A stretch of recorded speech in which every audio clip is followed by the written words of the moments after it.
Ito, isang master angler. Guys, fishing ngayon. Si Master Joel. Master Joel. Tingnan mo kung paano siya libag-libag mag-fishing. Ganyan po ang pag-ice fishing. Laging ginagalaw. Pwede rin naman hindi galawin, di ba? Pwede naman maganda ito. Mas magandang galawin.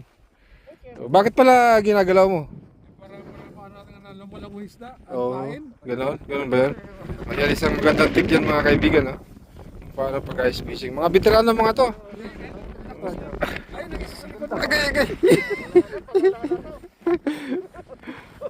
Yan, puntahan natin yung iba. Nakailan ka na?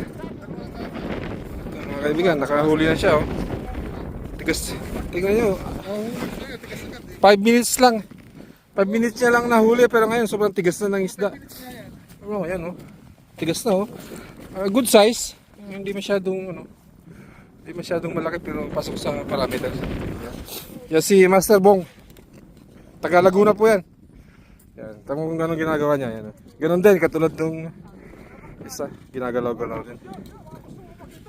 Oh, yun. Punta tayo dito. Yun, oh.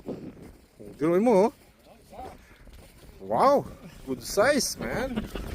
Isa, first cuts yan, oh. Yun, oh. Tama nga yung sinabi niya na yung gagalaw-galawin mo yung rod.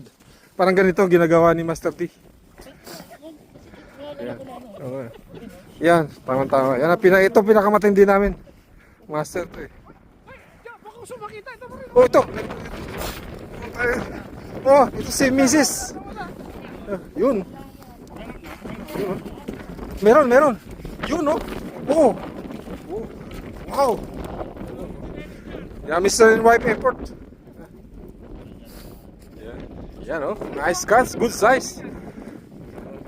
Ito pala si Normie. Isa sa mga master lady fisherman namin. Yan. Good cuts. Nice cuts.